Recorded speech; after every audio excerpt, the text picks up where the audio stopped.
नमस्कार मित्रांनो, श्री स्वामी समर्थ. माझ्या ह्या यूट्यूब चॅनलवरती आपले सर्वांचे स्वागत आहे. मित्रांनो, श्री गणेश हे भक्तांचे प्रिय आराध्य दैवत आहे. गणेश भक्त आपल्या श्रद्धेनुसार गणेशाची सगुण किंवा निर्गुण उपासना करीत असतात. त्यामध्ये पूजा, अर्चा, स्तोत्रपठण, अनुष्ठान, गणेश स्तोत्र याचा दान, धर्म, उपवास, चतुर्थी व्रत इत्यादींचा समावेश आहे. हिंदू भाविक प्रामुख्याने कोणत्याही शुभकार्याची सुरुवात करण्यापूर्वी गणेशाची पूजा करतात. मान्यतानुसार माघ मासाच्या शुक्ल पक्षाच्या चतुर्थीला गणपतीचा जन्म झाला होता. म्हणूनच माघ शुक्ल चतुर्थी हे गणेश जयंती म्हणून साजरी केली जाते. मित्रांनो, यंदा म्हणजेच 2026मध्ये गुरुवारी 22 जानेवारी रोजी माघ शुद्ध चतुर्थी साजरी केली जाणार आहे. माघी गणेश जयंतीच्या पूजेसाठी शास्त्रात मध्यान्ह वेळ अत्यंत महत्त्वाचे मानले जाते. गुरुवार 22 जानेवारी 2026 रोजी चतुर्थी तिथी पहाटे 2:47 सुरू होईल आणि शुक्रवारी 23 जानेवारीला पहाटे 2:28 समाप्त होईल. बापांचे पूजेसाठी सर्वात शुभ मुहूर्त सकाळी 11:29 पासून ते दुपारी 1:37 पर्यंत असेल. या काळात गणेशाची प्राणप्रतिष्ठा किंवा विशेष पूजा आचार करणे अत्यंत फलदायी ठरेल. तसेच मित्रांनो, शास्त्रानुसार या दिवशी चंद्रदर्शन करू नये असे मानले जाते. या दिवशी चंद्रदर्शन झाल्यास कलंक लागतो अशी मान्यता आहे. मागील जयंतीला विनायक चतुर्थी म्हणूनही ओळखले जाते. माघी गणेश जयंतीच्या दिवशी गणपतीच्या आवडीचा मोदकाचा प्रसाद ठेवला जातो. त्यासोबतच तिळाचा एखादा पदार्थ नैवेद्य म्हणून देखील बनवला जातो. गणेश भक्त ह्या दिवशी गणपतीच्या देवळात जाऊन गणपतीचे दर्शन घेतात.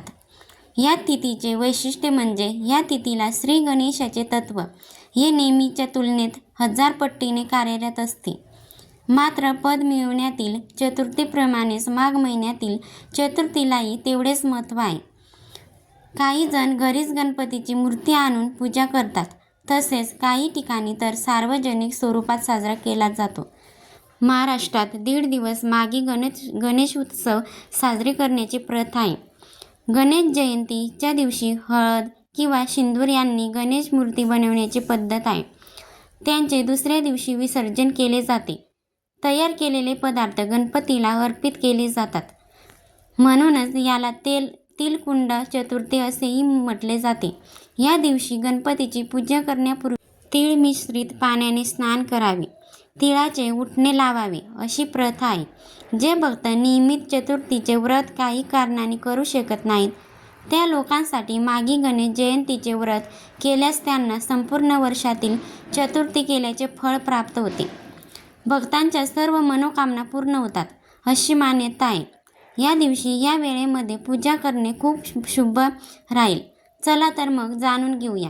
माघी गणेश पूजाविधी प्रतिष्ठापनेसाठी स्नान करून पितांबर तोतल किंवा नेहमीचे स्वच्छ कपडे घालावेत. चौरंगावर लाल कपडा घालून त्यावर गणपतीची मूर्ती स्थापित करून शुद्ध पाण्याने अभिषेक करावा. गणपतीसह महादेव, गौरी, नंदी, कार्तिकेय, शिव कुटुंबाची पूजा विधीपूर्वक करावी. गणपतीला प्रिय असलेले जास्वंदीचे फुले किंवा लाल फुले आणि 108 दुर्वा वाहाव्यात. गणेश उपासनेने अर्थशीर्ष पठणाला अनन्यसाधारण महत्त्व आहे. म्हणूनच या दिवशी गणपती अर्थशीर्षाचा अवश्य पठण करावा. त्यामध्ये गणेशाचे सगुण आणि निर्गुण स्वरूप वर्णन केलेले आहे. या दिवशी गणपतीचा ओम गण गणपतये नमः या मंत्राचा भावपूर्ण जप करावा.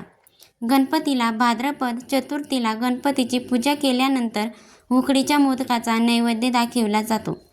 तर माघी गणेश उत्सवात उकडीच्या मोदकासोबतच तिळाच्या लाडूचा नैवेद्य दाखवण्याची देखील प्रथा आहे. माघी गणेश जयंतीला चंद्रदर्शन निषेध मानले गेले आहे. या रात्री चंद्रदर्शन केल्याने मानसिक विकास उत्पन्न होऊ शकतात. म्हणूनच या दिवशी चंद्रदर्शन वर्जित करावे. माघ महिन्यातील माघी गणेश जयंतीला गणपतीची आराधना केल्याने सर्व संकटे दूर होतात, मानसिक विकास दूर होतात. या जन्मी सर्व मनोकामना पूर्ण होऊन मोक्षाचा मार्ग मोकळा होतो. गणेश चतुर्थीच्या दिवशी विविध रूपात गणेशाची पूजा केली जाते.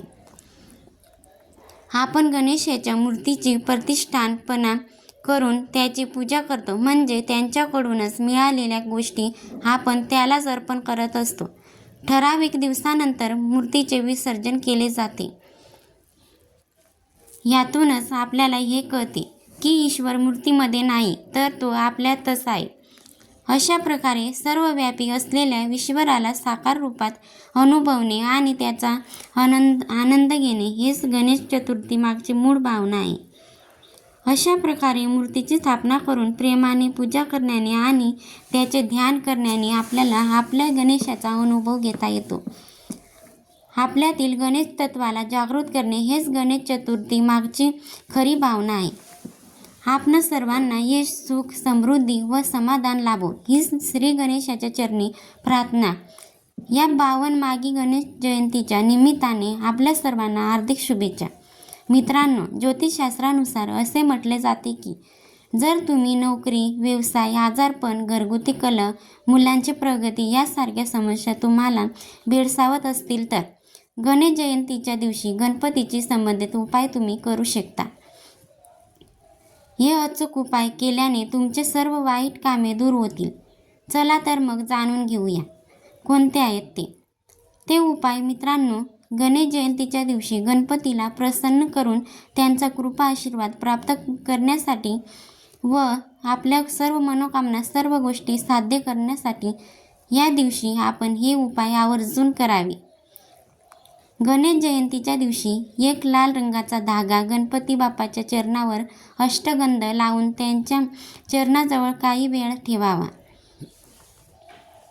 त्यानंतर गणपतीसमोर बसून ओम गण गणपतये नमः या मंत्राचा 108 वेळा मनामध्ये जप करावा. जप पूर्ण झाल्यानंतर गणपती बाप्पाच्या चरणी ठेवलेला धागा आपल्या हातामध्ये घ्यावा. ओम गण गणपतये नमः या मंत्राचा उच्चार करत या धाग्याला व्यक्त झाले की एक गाठ बांधा. अशा प्रकारे 7 वेळेला मंत्र उच्चारण करून 7 गाठी माराव्यात. त्यानंतर गणपती बाप्पाचे स्मरण करून आपल्या उजव्या हातामध्ये किंवा गळ्यामध्ये धागा धारण करावा, अथवा आपल्याला आपल्या हाताला बांधून किंवा आपल्या खिशामध्ये तुम्ही तो धागा ठेवू शकता. आपल्या सर्व मनोकामना पूर्ण होतील. आपले सर्व इच्छा कार्य साध्य होतील. आपल्या सर्व कार्यामध्ये सफलता प्राप्त होईल. आपल्या जीवनामध्ये धनाचा वर्षाव व्हायला लागेल. गणपती बाप्पाच्या कृपा आशीर्वादाने जीवनातील सर्व गोष्टींमध्ये, सर्व कामामध्ये आपण यशस्वी बनाल. मित्रांनो, धनप्राप्तीने आपल्या सर्व मनोकामना पूर्ण होतील. सर्व प्रकारच्या नकारात्मक आणि वाईट शक्तीपासून आपले रक्षण होईल.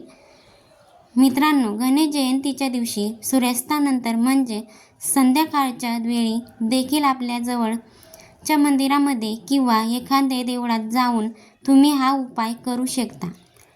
पण आपल्या स्वतःच्या घरामध्ये उपाय करणे सर्वोत्तम मानले जाईल. यामुळे आपल्या घरात देखील सकारात्मक ऊर्जेचा संचार होईल. त्यामुळे शक्यतो हा उपाय गणेश जयंतीच्या दिवशी घरामध्येच करावा. तसेच मित्रांनो, गणेश जयंतीला ओम वक्रतुंडाय नमः या महामंत्राचा पोळ्याच्या माळावर 108 वेळा जप केल्यास विवाह कार्यातील बाधा दूर होतात. जर आपल्या घरात विवाह इच्छुक मुले किंवा मुली असतील तर या मंत्राचा 108 वेळा अवश्य जप करा. विवाहामध्ये येणाऱ्या सर्व अडचणी दूर होऊन यश नक्की मिळेल. मित्रांनो, जर आपल्या संसारात क्लेश, वादविवाद किंवा काही कारणापासून नात्यांमध्ये दुरावा निर्माण झाला असेल तर गणेश जयंतीच्या दिवशी ओम वक्रतुंडाय नमः या मंत्राचा लाल हत्तीच्या माळेवर आपण जप करावा आणि आपल्या मनातील जी काही इच्छा असेल ती गणपती बाप्पासमोर बोलून दाखवावी. यामुळे सर्व शक्तीची प्राप्ती होते आणि आपल्या जीवनातील सर्व समस्या दूर होतात. तसेच मित्रांनो, गणेश जयंतीच्या दिवशी श्री गणेशाचा आशीर्वाद मिळवण्यासाठी दान करावे. याशिवाय भिजवलेली हिरवी मुगाची डाळ पक्ष्यांना खाऊ घालून गणपतीचा आशीर्वाद तुम्ही मिळवू शकतात. तसेच काही लोकांच्या जीवनात दीर्घकाळ समस्या अडचणी येत असतात आणि त्यामुळे आपण खूप त्रस्त असतो. ज्योतिषशास्त्रानुसार गणेश चतुर्थीच्या दिवशी स्नान करून गणेश मंदिरात जाऊन गणपतीला 11 किंवा 21 दुर्वाच्या तितक्याच पेंड्या अर्पण कराव्यात. या उपायाने तुम्हाला समस्यांपासून मुक्ती मिळेल आणि कामाच्या ठिकाणी नवीन संधी मिळतील. व्हिडिओमधील माहिती आवडली असेल तर व्हिडिओला एक लाईक नक्की करा आणि चॅनलवरती नवीन असाल तर चॅनलला सबस्क्राईब करा. कमेंट बॉक्समध्ये श्री गणेशाय नमः किंवा श्री स्वामी समर्थ नक्की लिहा. धन्यवाद. श्री स्वामी समर्थ. जय जय स्वामी समर्थ.